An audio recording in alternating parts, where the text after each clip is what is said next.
शाम होते होते भारतीय जनता पार्टी के नेताओं को ये समझ में आया कि अरे भाई ये क्या बेड़ा गर्क कर लिया तुमने भाजपा का तो चुनाव आने वाला है भाई बिहार में, कल से टिकटें बंटने वाली हैं। अगर आप रिप्लाई नहीं करते, आप ट्वीट नहीं करते, सारा दिन सोते रहे, सारा दिन में कोई फंक्शन नहीं, कोई रिप्लाई नहीं, कोई एक्शन नहीं, सारा दिन तो था कि उस व्यक्ति को, वकील साहब को कार्रवाई ना हो, उसको बाहर रखा जाए। वो जो सपना आया था उस सपने के बारे में प्रशासन को बताया जाए कि भाई इसको अंदर नहीं डालना, ये सपना आया था हमें, उसको बाहर रखा जाए। उसके बाद शाम को जाकर ध्यान आया हो चुनाव छूट जाएगा भाई, तुरंत ट्वीट करो। फिर उसके बाद में गवई साहब के ऊपर बारे में जो ये घटनाक्रम हो उसके ऊपर ट्वीट किया गया, संवेदनाएं व्यक्त की गई, गलत हुआ ये कहा गया, लेकिन कुल मिलाकर के जो हुआ उसके ऊपर क्या एक्शन हुआ ताकि ये चीज़ें दोबारा ना हो सके। नमस्कार दोस्तों, एक बार फिर से आप सभी का स्वागत है DS4 न्यूज़ में। दोस्तों, BR Gavai chief justice of India CJI के ऊपर जूता फेंकने की भरसक प्रयास किया गया, जिसके बाद से लेकर के लगातार लोग नाखुश है, चिंता व्यतीत कर रहे हैं कि CJI साहब के साथ जो हुआ वो बहुत गलत हुआ है। लेकिन एक तबका ऐसा भी है जो उस वकील जिसने जूता फेंकने की कोशिश करी उस वकील के खिलाफ में भी खड़ा हुआ है। और दूसरी तरफ एक तस्वीर निकल करके आ रही है कि इसकी पटकथा जो है वो 3 लड़कों के द्वारा लिखी गई थी, जिसको लेकर द वायर ने अपनी रिपोर्ट में जाहिर भी किया गया था। और यह खबर भी चली कि किस तरीके से नोएडा की पुलिस ने पूछताछ के लिए उसको बुलाया भी, फिर बाद में उसको छोड़ भी दिया। खैर, ये अलग मसला है। लेकिन इस वक्त राजनीति पूरी जोर तर से गर्मा चुकी है, क्योंकि भारतीय जनता पार्टी इसको लेकर के क्या सोच रही है ये जानना बड़ा दिलचस्प है। हमारे साथ इस खास मसले बातचीत करने के लिए सनी साहब जुड़ चुके हैं। सनी साहब, कैसे देख पा रहे हैं? सबसे पहले जब इस घटना को लेकर जब आपके पास जानकारी आई तब मन में क्या कुछ चल रहा था? देखिए, सबसे पहले तो मैं बात वहीं से शुरू करूंगा। आपने बोला कि जूता फेंकने का प्रयास किया गया। जूता फेंकने का प्रयास नहीं किया गया, उसे लगा हुआ जूता ही माना जाएगा, क्योंकि जूता फेंका गया वो तो ठीक है कि वहाँ तक पहुँचा नहीं या उस वकील ने जो प्रयास किया वो असफल रहा, वो अलग बात है। क्योंकि आज के तारीख के अंदर कुछ लोगों को शायद ये बर्दाश्त से बाहर हो रहा है कि कोई व्यक्ति अगर बाबा साहेब भीमराव अम्बेडकर के बाद में आज कोई व्यक्ति अगर किसी ऊँचे पद पर बैठा है तो उसे कैसे बर्दाश्त किया जाए। बाबा साहेब भीमराव अंबेडकर जी को भी कोई कम प्रताड़नाएं सहनी नहीं पड़ी थी। उनको पढ़ने से लेकर के, रहने से लेकर के, पानी पीने से लेकर के, खाना खाने से लेकर के हर तरीके की प्रताड़ना को सहते हुए बाबा साहेब अंबेडकर ने हमारे देश पे एक एहसान किया कि हमारे देश को एक बेहतरीन संविधान दिया। उसी संविधान की बदौलत आज chief justice of India, chief justice की कुर्सी पर बैठे हैं BR गवई साहब। लेकिन ये वो लोग जो संविधान को मानते ही नहीं हैं। आप ये मानकर चलिए, अगर कहीं पर भी किसी धार्मिक पुस्तक की किताबों को फाड़ दिया जाए या अगर कोई किताबें फाड़ देता है तो दंगा हो जाता है, मार काट मच जाती है, लोगों की हत्याएं हो जाती हैं, बड़े स्तर पर दंगा हो जाता है। लेकिन वहीं अगर आज हम बात करें कि संविधान को इसी जंतर मंतर पर जब फाड़ा गया था तो उन लोगों के बारे में एक FIR तक नहीं हुई, वो लोग आज तक पकड़े नहीं गए, उन लोगों को आज तक कोई सज़ा नहीं हो पाई। तो जहाँ वो संविधान, जिस संविधान की बदौलत हमारा देश आज चल रहा है, उस संविधान की धज्जियां उड़ा दी जाती हैं, उस संविधान को प्रतियां जला दी जाती हैं, फाड़ दी जाती हैं, उस पर कोई सवाल नहीं उठाता। चीफ जस्टिस ऑफ इंडिया अगर आज दलित ना होते, BR गवई साहब ना होते, यहीं पर कोई और व्यक्ति बैठे होते तो आज स्थिति ये नहीं होती। भारतीय जनता पार्टी की सरकार उस व्यक्ति को जेल में डालती और जिस कानून के तहत सोनम वांगचुक को अंदर किया गया उसी कानून के तहत उस व्यक्ति को भी अंदर किया जाता और उस व्यक्ति की जमानत नहीं हो सकती थी। ऐसे बहुत सारे लोग हैं जो जेलों के अंदर बैठे हैं जिनकी सुनवाई का नंबर ही नहीं आ रहा है। लेकिन सवाल ये है कि जो वकील है, जिस वकील ने जो है इस घटना को अंजाम देने की पूरी कोशिश कर रखी थी, तैयारी कर रखी थी, वो ये कह रहा है कि जो है मुझे अफसोस ही नहीं इस बात को लेकर के, मैं कोई असमंजस में नहीं हूँ, जिसको जो सोचना है हो, जिसको जो कहना है वो कहता रहे, मुझे कोई अफसोस नहीं है। देखिए, गोडसे ने गांधी जी को गोली मारी थी और वो ये कहता था कि मुझे कोई अफसोस नहीं है। गोडसे को कोई अफसोस नहीं था ना।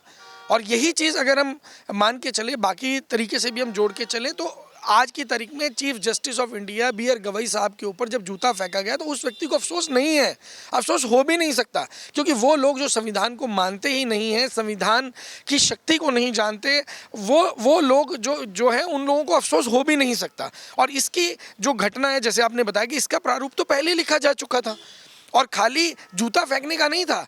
BR गवई साहब की गाड़ी को रोड में लिखा जा चुका था, मतलब जो 3 लड़कों की चर्चा आ रही थी, जो द वायर ने पब्लिश किया, वो उसमें ऑलरेडी ये बताया गया कि चीफ जस्टिस ऑफ इंडिया की गाड़ी को अगर कोई रोक लेता है या उनके ऊपर कोई अटैक कर देता है, या यहाँ तक कहा गया कि चीफ जस्टिस ऑफ इंडिया के मुंह पर अगर कोई थूक देता है तो ज़्यादा से ज़्यादा 6 महीने की सजा होगी। ये इस तरीके के वर्डिक्ट, इस तरीके के वर्डिंग एक इंटरव्यू के अंदर एक ड्रामा करके, फर्जी पत्रकार अपने आप को बताते हुए कुछ लोग ड्रामा करते हुए वो चीज़ें कह देते हैं और लोगों को उकसाने का प्रयास करते हैं, तो ऐसे लोगों को तो बिल्कुल बख्शा ही नहीं जाना चाहिए।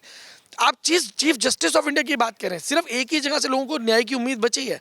पत्रकारों की आज जो स्थिति देश के अंदर हो चुकी है, किस तरीके से वो पत्रकारिता कर रहे हैं, जो पत्रकार सच बोलने का प्रयास करता है उसकी हत्या हो जाती है, कोई गटर के अंदर मिलता है, कोई मरा हुआ मिलता है, कोई कहीं मिलता है। ये हालत के अंदर पत्रकारिता पहुंच चुकी है। लेकिन वकील जो वकील जिसने इस पूरे घटने को अंजाम दिया, वो तो कह रहे कि मुझे सपने में देवीय शक्ति आई थी, उन्होंने मुझसे कहा कि ये करने के लिए, इसलिए मैंने किया, तो मैं किसी से प्रेरित होकर के नहीं। तो देखिए, देवीय शक्ति जो थी वो केवल वकील साहब को नहीं आई थी, देवीय शक्ति जो है वो मोदी साहब को भी आई थी। क्योंकि अगर इसकी, मैंने जैसे कि बताया कि वहाँ पर अगर गवाई साहब की जगह पर कोई और व्यक्ति होता तो कहीं ना कहीं उस व्यक्ति को बख्शा नहीं जाता, उस व्यक्ति को पूरी तरीके से एनएस से लगाकर उसको जेल में डाल दिया जाता, उसको किसी भी तरीके से बख्शने का काम नहीं किया जाता। और देवीय शक्ति जो मोदी जी के अंदर आई या अमित शाह के अंदर आई या भारतीय जनता पार्टी के बाकी लोगों के अंदर आई, उन लोगों ने ये साबित कर दिया कि वकील को तो सिर्फ जूता मारने की देवी शक्ति का सपना आया था, और उन लोगों को सपना आया था कि एक वकील होगा जो जूता मारेगा और वो आपके पास आएगा और उसको छोड़ देना। तो ये सपना अधूरा बताया वकील साहब ने। वकील साहब ने पूरा सपना नहीं बताया, जो बाकियों को आया वो आकर बता नहीं रहे। अच्छा, मैं ये भी बता देता हूँ, मोदी साहब ने आकर के शाम को ट्वीट किया, दिन में को सारा तंत्र सो रहा था, सब नेता सो रहे थे, सबको लग रहा था कि भाई हमें तो ज़रूरत ही नहीं है, ये तो इतना जो मुद्दा कुछ है ही नहीं है, जूता ही तो मारा है, थूका थोड़ा ही है, और दलित को कोई फांसी पे थोड़ी ना चढ़ा दिया, ये तो कोई मुद्दा ही नहीं है, खाली जूता मारा है। ये तो यही कहना चाह रहे थे ना। शाम मोदी जी ने ट्वीट किया ना, ये मैं बता रहा हूँ ना, आप राजनीति को समझने का प्रयास करिए। मैं राजनीति का विद्यार्थी हूँ, समझने का प्रयास करता हूँ, और ये सबसे अच्छा तरीका होता है जब हम राजनीति को समझने का प्रयास करते हैं तो हम डॉट्स को कनेक्ट कर पाते हैं। शाम होते होते भारतीय जनता पार्टी के नेताओं को ये समझ में आया कि अरे भाई, ये क्या बेड़ा गर्क कर लिया तुमने भाजपा का तो चुनाव आने वाला है भाई बिहार में, कल से टिकटें बंटने वाली हैं। अगर आप रिप्लाई नहीं करते, आप ट्वीट नहीं करते, सारा दिन सोते रहे, सारा दिन में कोई फंक्शन नहीं, कोई रिप्लाई नहीं, कोई एक्शन नहीं, सारा दिन तो था कि उस व्यक्ति को, वकील साहब को कार्रवाई ना हो, उसको बाहर रखा जाए। वो जो सपना आया था, उस सपने के बारे में प्रशासन को बताया जाए कि भाई इसको अंदर नहीं डालना, ये सपना आया था हमें, तो उसको बाहर रखा जाए। उसके बाद शाम को जाकर ध्यान आया, हो चुनाव छूट जाएगा भाई, तुरंत ट्वीट करो। फिर उसके बाद में गवाई साहब के ऊपर बारे में जो ये घटनाक्रम हो उसके ऊपर ट्वीट किया गया, संवेदनाएं व्यक्त की गई, गलत हुआ ये कहा गया, लेकिन कुल मिलाकर के जो हुआ उसके ऊपर क्या एक्शन हुआ ताकि ये चीज़ें दोबारा ना हो सके। आप किसी ने अगर एक जुर्रत कर ली तो उसको रोकने का प्रयास कौन करेगा? तो आप ये कह रहे हैं कि दलित समाज के वोट बैंक साधने के लिए इस तरीके से किया जा रहा है क्योंकि चुनाव है बिहार में? देखिए, आप ना क्या कहते हैं, मोदी जी के भावनाओं को समझो। शाम होते होते ना भावनाएं जागी कि यार ये जो बिहार का वोटर है वो मेजर वोटर 60% के आसपास जो वोटर है, जो जिसको नीतीश कुमार ने साधा हुआ था जिनको, ये तो सारा वही वोटर है जो ट्रिगर हो जाएगा। ये तो एक मिनट में जैसी ये चीज़ बाहर निकल के गई, और अगर ये चीज़ चली जाएगी, प्रधानमंत्री जी को तो दलितों के साथ में नफरत है, और वो जो है उनके जब चीफ जस्टिस के ऊपर जूता फेंका गया तो मोदी जी ने एक ट्वीट नहीं किया, मोदी जी ने कोई कार्रवाई नहीं की, तो एक फॉर्मेलिटी के तौर पर एक ट्वीट कर दिया गया। लेकिन सैनी साहब, आप भले ही राजनीति के छात्र रहे हैं, सवाल ये है कि मान के चलिए अगर वो नहीं करते ट्वीट, जो कि ऐसा होगा नहीं, मुश्किल ही होगा कि नहीं करें क्योंकि इतने बड़े जो है पद पर विराजमान है खुद ही और देश के सीजीआई हैं, तो ये तो करना ही पड़ता है और करना ही होगा। और बाई चांस मान के चलिए कि ना करते तब भी राजनीति इसमें होती है, और कर दिए तब भी आप लोग राजनीति कर रहे हैं। देखिए, ट्वीट एक फॉर्मेलिटी के लिए किया गया। मैं ऐसा क्यों कह रहा हूँ, जिस वकील ने जूता फेंका, आपने उसका जूता भी वापस दे दिया, उसको छुड़वा भी दिया, बिना केस रजिस्टर किए सब कुछ उसको छोड़ दिया। आप मुझे एक बात बताइए, क्या उस वकील को आपने ये छूट नहीं दे दी? गवाई साहब ने कहा ना कि मैं कार्रवाई नहीं चाहता। देखिए, गवाई साहब को ने कहा, ये चीज़ें ना आपको जो पर्दे के पीछे की चीज़ें ना वो समझनी पड़ेंगी, इतनी आसान नहीं है। गवाई साहब क्या बोलेंगे उसके अंदर? गवाई साहब को अगर आप आज की बात करें तो वो जितना जितना उनके दायरे के अंदर वो कर सकते हैं वो उतना ही कर पा रहे हैं, इससे ज़्यादा वो नहीं कर पा रहे हैं। और इसी से हमें देश के लोगों को जागना होगा, समझना होगा कि जो जब चीफ जस्टिस ऑफ इंडिया के ऊपर इतना प्रेशर हो सकता है कि वो किसी को कह देते हैं कि मैं कोई कार्रवाई नहीं करना चाहता, या वो बड़प्पन भी हो सकता है, बिल्कुल हो सकता है। लेकिन कुल मिलाकर के अगर हम बाकी देश की स्थिति देखें, जिस तरीके से दलितों के ऊपर जो गाँव में रहने वाले हैं उनकी तो हम बात ही छोड़ दें, जो ऑफिसर्स लेवल के हैं, जो सिटी में रह रहे हैं, Tier 1 सिटीज़ में रह रहे हैं, उनको प्रताड़ना अगर झेलनी पड़ रही है, वो कितना बड़ा दिल रखें यार। चलिए अब एक छोटा सा सवाल है मेरा, क्या लगता है कि ऐसे हालात क्या ये अचानक बनी हैं या फिर इसके पीछे की कोई और वजह है जो आज ये आंच जो है धीरे धीरे? हमेशा बताया कि बीजेपी एक वेल प्लान्ड पार्टी है। हर चीज़ की स्क्रिप्ट पहले लिखी जाती है, उसके बाद में उसका बेस बनाया जाता है, एक नैरेटिव सेट किया जाता है। फॉर एग्जाम्पल, अगर इन्होंने रेलवे बेचा तो सबसे पहले क्या किया, इन्होंने अमृतसर जाने वाली ट्रेन को बिहार भेज दिया, लुधियाना जाने वाली ट्रेन को बंगाल भेज दिया। अब उससे क्या होता है, लोगों का ये सेंटिमेंट जाता है कि यार ये ना खराब है, रेलवे खराब है। रेलवे खराब नहीं है, रेलवे जब से देश आज़ाद हुआ तब से चल रही है। आप उसका नैरेटिव बनाते हैं पहले कि ये खराब है, खराब होने के बाद में जब आप उसे बेच देते हैं तो लोगों की सिंपैथी होती है, आपने बेच दिया ना, अच्छा किया, ये ट्रेन जो है ना बिहार की जगह अमृतसर पहुंचती थी, अच्छा हुआ बेच दिया। तो इसी तरीके से हर चीज़ का नैरेटिव, हर चीज़, एक एक कमेंट, एक एक एक्शन, किसी ब्लॉक स्तर पे भी अगर हो रहा है ना, किसी बूथ स्तर पे, ब्लॉक स्तर पे, जिला स्तर पे कोई भी अगर एक्शन हो रहा है तो वो चीज़ें वेल प्लान्ड होती है। पहले एक कमरे के अंदर एक स्क्रिप्ट लिखती है भारतीय जनता पार्टी, और उसको ऐसे प्रूव करने का प्रयास करेगी कि ये बिल्कुल जितनी भी चीज़ें सब जेन्युइन है।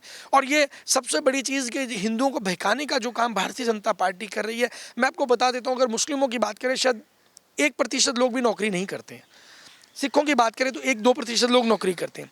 सबसे ज़्यादा नुकसान, नौकरियां जाने का सबसे ज़्यादा नुकसान हिंदुओं को हुआ है। और सबसे उससे भी भयंकर बात है, जिन पिछड़े वर्ग के साथियों को, जिनको ये भ्रम में डाल दिया गया कि आप हिंदू हैं, उन्हें आज ये वीडियो देख लेनी चाहिए जब गवई साहब के मुंह के ऊपर जूता फेंका गया। क्योंकि ये बिल्कुल क्लियर है, अगर वो उनको हिंदू मानते तो जिस टिप्पणी की वजह से उनके ऊपर जूता फेंका गया, वो जूता नहीं फेंका जाता। क्योंकि वही टिप्पणी अगर किसी अदर जाति का व्यक्ति करता तो क्या जूता फेंका जाता? नहीं फेंका जाता।